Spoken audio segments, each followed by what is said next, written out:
दोस्तों सब लोगों को ना एक धुन सी सवार हो रखी है और वो है कि हमें पीएचडी करनी है। अब पीएचडी के दोनों मायने हो सकते हैं कि वास्तव में रियल में कोई काम करना चाहता हो या फिर दिखाने के लिए पीएचडी करना चाहता हो। और इसके अंदर ना कई सारे ऑप्शन आते हैं हमारे सामने।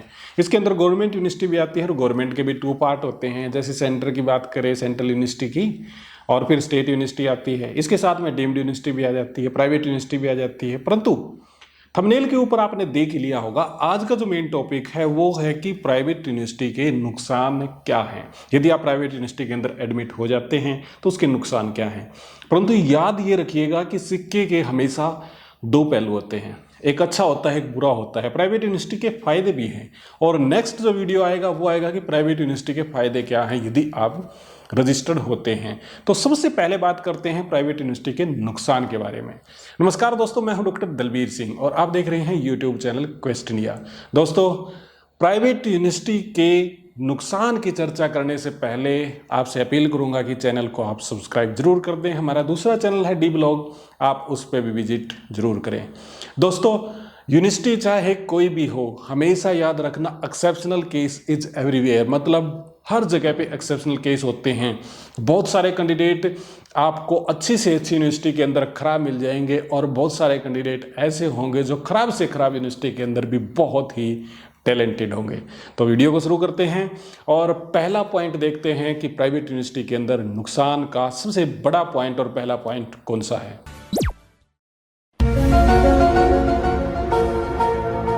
ये है दोस्तों एजुकेशनल कॉस्ट का। अब बात करेंगे कि फीस के बारे में मैं क्यों डिस्कस कर रहा हूं। देखिए, हमेशा ही फर्क होता है गवर्नमेंट यूनिवर्सिटी के बीच में और प्राइवेट यूनिवर्सिटी के बीच में फीस का बहुत बड़ा अंतर आप मान के चलिए। अमूमन देख लिया जाए ना तो गवर्नमेंट यूनिवर्सिटी के अंदर जो फीस आती है ऑन एन एवरेज, सारा कॉस्टिंग वगैरह देख लिया जाए तो लाख से 1.5 लाख रुपए में आपकी पीएचडी हो जानी चाहिए।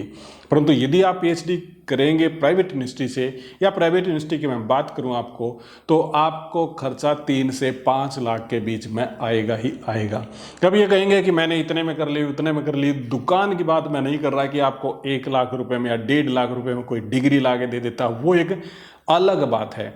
यदि आप पीएचडी करना चाहते हैं प्राइवेट यूनिवर्सिटी से तो आपकी फीस लगभग डबल होगी और कई चांस में तो ये 3 गुना भी हो जाती है। तो फीस का बहुत बड़ा अंतर आता है। एक बात और याद रखिएगा, आप प्राइवेट यूनिवर्सिटी के अंदर यदि आप रजिस्टर्ड हैं और आपने अपना काम समय पे पूरा कर लिया तो भी किसी न किसी बहाने से आपकी जो थीसिस या सबमिशन लटका दी जाएगी। मतलब क्यों? क्योंकि 2.5 साल का टाइम है, 3 साल का टाइम है, तो 4th ईयर भी आपकी फीस उनको लेनी है, 4थे साल की फीस भी आपको लेनी है। और ये सबसे बड़ा रीजन होता है। और अमूमन 80,000 1 लाख रुपए 1 साल की फीस होती है प्राइवेट यूनिवर्सिटी के अंदर। तो 1 साल की फीस और आपसे ले लेते हैं और यदि 4 साल में आपको आपकी पीएचडी यदि पूरी होती है तो ये मान के चलिए कि आपके 4 से 5 लाख, तो छोड़ो 6 लाख रुपए भी खर्च आपके हो सकते हैं। तो मोटा सा अंतर ये देखना आपको होगा कि यदि आप गवर्नमेंट यूनिवर्सिटी के अंदर हैं, सेंट्रल यूनिवर्सिटी के अंदर हैं या फिर स्टेट यूनिवर्सिटी के अंदर हैं तो आपकी फीस आधी से भी कम लगेगी और प्राइवेट यूनिवर्सिटी के अंदर आपकी फीस बहुत ज़्यादा लगने वाली है।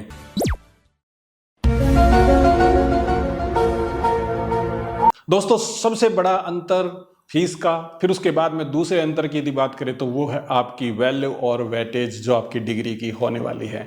अब आप ये कहेंगे कि यूनिवर्सिटी चाहे कोई भी हो, सबकी डिग्री समान है। मैं भी मानता हूँ कि समान है, परंतु जहाँ पे आप इंटरव्यू देने जाएंगे उसके सामने आप अपनी डिग्री रखेंगे पीएचडी की, तो क्या उसकी नज़रों में आपकी डिग्री की वैल्यू उतनी ही है जितनी आप सेंट्रल यूनिवर्सिटी से करेंगे या स्टेट यूनिवर्सिटी से करेंगे?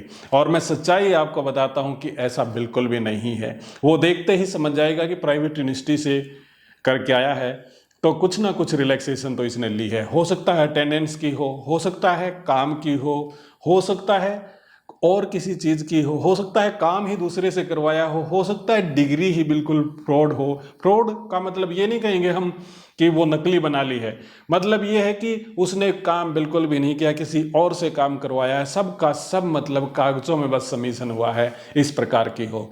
तो ऐसी जो वैल्यू है, ऐसी जो वेटेज है, वो सामने वाले की नज़रों में आपकी डिग्री रखते ही चली जाएगी। तो प्राइवेट यूनिवर्सिटी में और गवर्नमेंट यूनिवर्सिटी में या फिर स्टेट और सेंट्रल यूनिवर्सिटी में ये अंतर बड़ा बेसिक है। तो वैल्यू बहुत बड़ी मायने रखती है।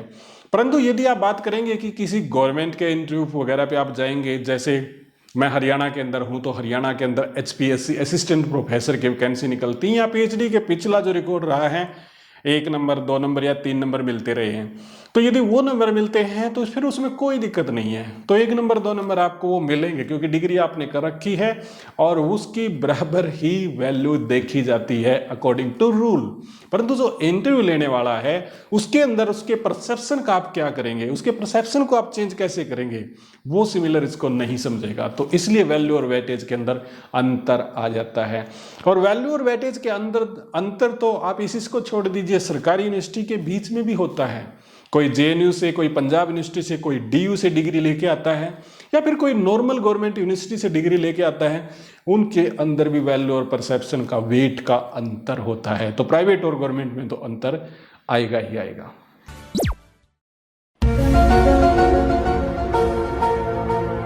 दोस्तों तीसरा पॉइंट आपने देखा कि ये है ऑन कैंपस गाइडेंस का। ये ऑन कैंपस गाइडेंस का मतलब क्या है? मतलब ये देखिए कि जब आप प्राइवेट यूनिवर्सिटी में जाते हैं तो वहां पे आपका जो दायरा होता है बड़ा ही लिमिटेड होता है। मतलब इससे ऐसे समझिए कि ना तो बहुत ज़्यादा आपके सीनियर्स मिलेंगे, ना बहुत ज़्यादा जूनियर्स मिलेंगे, सर्कल आपका बहुत ज़्यादा लिमिटेड होगा। जो गाइडेंस मिलनी चाहिए आपके सीनियर से, कई बार ना जैसे हम पोस्ट ग्रेजुएशन कर रहे थे तो हमारे सीनियर से हम नोट्स लेते थे, कोई टॉपिक समझ नहीं आता उनसे समझते थे, और कई बार तो उनसे बुक्स भी रिकमेंड करवाते थे। और बहुत सारी ऐसी चीज़ें होती हैं जो ऑन कैंपस आपको ज़रूरत पड़ती है, और वो गाइडेंस आपको आपके सीनियर, आपका पीयर ग्रुप, आपके दोस्त, वो सब आपकी हेल्प करते हैं। परंतु प्राइवेट यूनिवर्सिटी के अंदर अमूमन ये देखने को आया कि ऑन कैंपस गाइडेंस नहीं होती। पहली बात तो आपको अटेंडेंस बेहद कम वहाँ पे मिलती है। दूसरी बात ये है कि आपके सीनियर्स वो उस ग्रुप में नहीं होते हैं, वो मतलब इतनी ज़्यादा स्ट्रेंथ में नहीं होते हैं कि आपकी हेल्प कर पाएँ। हो सकता है कई बार तो आपको ये देखने को मिलेगा जो भी काम कर रहे हैं वो अपने घर पे कर रहे हैं या फिर कहीं बहुत दूर बैठे हुए कर रहे हैं। कैंपस के अंदर आप जाओगे तो कम स्टूडेंट्स मिलेंगे, और जो सीनियर, जो वैल्यूएबल सीनियर की मैं बात कर रहा हूँ, वो आपको देखने को बहुत कम मिलेंगे। इसके साथ में ऑन कैंपस गाइडेंस के अंदर और भी कई चीज़ें आती हैं। मतलब वो रिसोर्सेज आपको शायद ना मिल पाएँ जो सेंट्रल यूनिवर्सिटी के अंदर या स्टेट यूनिवर्सिटी के अंदर उपलब्ध हैं, और हो सकता है कि वो लाइब्रेरी के अंदर उस लेवल की, उस उत्तम लेवल की कैटेगरी के अंदर वो बुक्स भी आपकी लाइब्रेरी में अवेलेबल ना हो। हालांकि बिल्डिंग देखने को बहुत साफ सुथरी नज़र आएगी, कैटेगराइज, AC वगैरह ये सब देखने को नज़र आ सकते हैं प्राइवेट यूनिवर्सिटी में, परंतु जो गाइडेंस चाहिए, जो मतलब उस लेवल की गाइडेंस चाहिए जो आपके पीयर ग्रुप से, आपके सीनियर से, या फिर कैंपस के अंदर जो आपके बॉस हैं, गाइड हैं, उनसे या फिर बुक से, वो हेल्प प्राइवेट यूनिवर्सिटी के अंदर उस लेवल की नहीं मिल पाती जिस लेवल की गवर्नमेंट यूनिवर्सिटी में मिलती है या सेंट्रल और स्टेट यूनिवर्सिटी में मिलती है।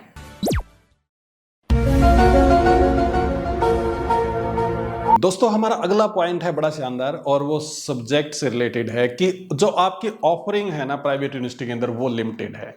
सब्जेक्ट ऑफर बहुत कम होते हैं। मतलब ये मान के चलिए कि प्राइवेट यूनिवर्सिटी के अंदर वो सब्जेक्ट इन्वॉल्व होते हैं, वो सब्जेक्ट इनरोल होते हैं जिन सब्जेक्ट्स के अंदर ज़्यादा बच्चे आने की संभावना होती है, या फिर प्रोफेशनल कोर्सेज होते हैं जहाँ पे फीस ज़्यादा दी जाती है। तो ये दो चीज़ें बड़ी मायने रखती हैं प्राइवेट यूनिवर्सिटी के अंदर। मान के चलिए आप ह्यूमैनिटीज़ के अंदर, सोशल साइंस के अंदर ही आप PhD करना चाहते हैं। सोशल साइंस का वो इतना बड़ा नेटवर्क शायद प्राइवेट यूनिवर्सिटी में ना मिले, और मिले भी का तो वो जो पॉपुलर सब्जेक्ट हैं उनके अंदर शायद मिले, जैसे हिस्ट्री के अंदर, ज्योग्राफी, पॉलिटिकल के अंदर, इनके अंदर शायद वो मिल जाए। परंतु यदि आप साइकोलॉजी या फिर सोशोलॉजी, इन सब्जेक्ट्स की आप ढूंढना चाहेंगे जिनके अंदर स्ट्रेंथ कम होती है, वो सब्जेक्ट ही शायद ऑफर ना मिले। मतलब प्राइवेट यूनिवर्सिटी के अंदर सब्जेक्ट ऑफर की जो क्वांटिटी है वो बेहद कम होती है। इसके बाद में एक और चीज़ होती है, हर सब्जेक्ट की ना परमिशन लेनी पड़ती है UGC से, और उसका खर्च या माने फिर आप जो प्रोसीजर है, जैसे बहुत सारे खर्च इस प्रकार के ना, जैसे लैब वहाँ पे प्रॉपर तैयार होनी आपकी चाहिए, रूम्स प्रॉपर होने चाहिए, सारी फैसिलिटी होनी चाहिए। तो आप मान के चलिए कि बहुत छोटा सब्जेक्ट है जिसके अंदर स्टूडेंट्स एडमिशन बहुत ही कम लेते हैं, तो वो प्राइवेट यूनिवर्सिटी क्यों डेवलप करेगी, इतना ज़्यादा उस पर खर्च क्यों करेगी?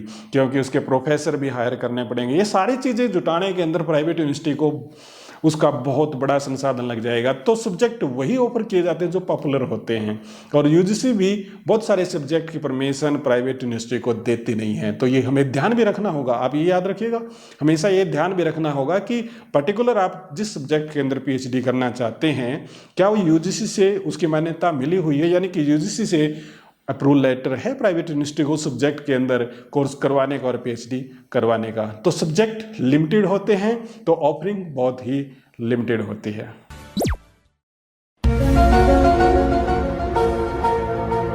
दोस्तों अगले पॉइंट पे चलते हैं, और ये पॉइंट भी बेहद शानदार है, पांचवा पॉइंट है, और ये है एक्सपोजर से रिलेटेड है।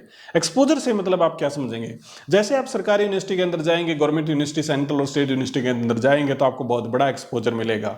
एक्सपोजर से मतलब है कि आपका सर्कल, आपका दायरा कितना बड़ा है, मतलब कितने लोगों को आप जानते हैं। प्राइवेट यूनिवर्सिटी के अंदर ये बहुत ही लिमिटेड होता है, बहुत ही लिमिटेड लोग मिलेंगे, कम लोग मिलेंगे, और वो भी एक स्पेसिफिक क्राइटेरिया के लोग मिलेंगे। जबकि गवर्नमेंट या फिर आपके सेंट्रल और स्टेट यूनिवर्सिटी के अंदर ऐसा नहीं है, वहाँ पे बहुत बड़ा एक्सपोजर आपको मिलेगा। हर प्रकार का, हर लेवल का, हर इकोनॉमिक ग्रुप का कैंडिडेट वहाँ पे आपको देखने को मिलेगा। और कहीं जब आप बाद में अपनी डिग्री कर लेते हैं, चाहे आपकी पोस्ट ग्रेजुएशन के बाद हो, पीएचडी के बाद हो, जब आप कर लेते हैं, तो वो सर्कल आपका लाइफ में बेहद जरूरी है और बहुत बड़े लेवल पे वो काम भी आता है। तो इस बात को आप समझिएगा कि एक्सपोजर प्राइवेट यूनिवर्सिटी के अंदर बेहद कम मिलता है, यानी कि बहुत कम दायरा आपका होता है, बहुत कम लोगों को आप जानते हैं।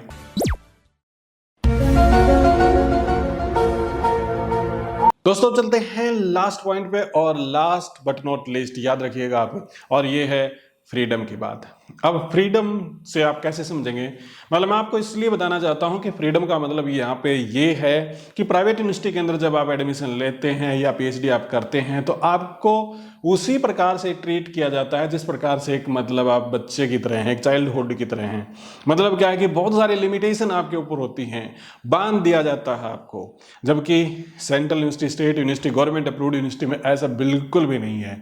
आपको एक हद तक बहुत ज़्यादा फ्रीडम होती है, और वो फ्रीडम आपके विचारों की हो सकती है, आपके एक्टिविटी की हो सकती है, और ये बहुत मायने रखता है। प्राइवेट यूनिवर्सिटी के अंदर आप उनकी क्रिटिसिज्म करने लग जाएं, या प्रोफेसर और असिस्टेंट प्रोफेसर से आप मतलब क्वेश्चनिंग करने लग जाएं, उनको सहन नहीं होगी। मतलब क्या है, वो क्वेश्चन मार्क नहीं चाहते हैं। जबकि गवर्नमेंट अप्रूव्ड यूनिवर्सिटी के अंदर, गवर्नमेंट यूनिवर्सिटी के अंदर आपको बहुत सारी फ्रीडम मिलती है, आप अपनी आवाज़ उठा सकते हैं। मतलब कहते हैं ना कि जो फ्रीडम ऑफ स्पीच, वो आपको वास्तव में देखने को मिलेगी गवर्नमेंट यूनिवर्सिटीज़ के अंदर है। तो इस बात को आप समझिए कि ये एक्सपोजर के साथ साथ में आपकी फ्रीडम ये बहुत मायने रखती है। प्राइवेट यूनिवर्सिटी में आप उसी प्रकार से करेंगे जिस प्रकार से एक बच्चा स्कूल में जाता है, और स्कूल में, प्राइवेट स्कूल के अंदर उसका एक दायरा होता है, बिल्कुल उसे डिसिप्लिन में रहना पड़ेगा, और बिल्कुल उसे ड्रेस में बिल्कुल टाइम से आना, टाइम से जाना, मतलब एक उस प्रकार की कल्चर आपकी होगी। जबकि आपको जीवन बनाने के लिए, आपकी ज़िंदगी को निखारने के लिए आपको फ्रीडम की भी ज़रूरत होती है। आपके विचारों के अंदर बहुत बड़ा बदलाव आता है जब आप किसी के तर्क को काटने की कोशिश करते हैं, या तर्क वितर्क से आप उसकी बात रखते हैं, मतलब अपना आर्गुमेंट भी आप सही ढंग से रख सकते हैं, तो फ्रीडम का पार्ट होता है। जबकि आप प्राइवेट यूनिवर्सिटी के अंदर ये सब नहीं पाएंगे। तो ये भी बहुत बड़ा फैक्टर है फ्रीडम का। तो आप समझिए कि यदि आप एडमिशन लेते हैं प्राइवेट यूनिवर्सिटी के अंदर, तो ये सारे कुछ पॉइंट्स ऐसे हैं जो आपके कर्टेल कर लिए जाएंगे। मतलब क्या है कि ये लिमिटेड हैं, तो इनको आप ध्यान में जरूर रखें यदि आप प्राइवेट यूनिवर्सिटी के अंदर दाखिला लेते हैं। तो दोस्तों कई सारे हमारे फ्रेंड्स फिर ये भी कहेंगे कि क्या हमें प्राइवेट यूनिवर्सिटी से दाखिला लेना या फिर पीएचडी करना मतलब बेवकूफ़ी है, या दाखिला बिल्कुल भी लेना नहीं चाहिए।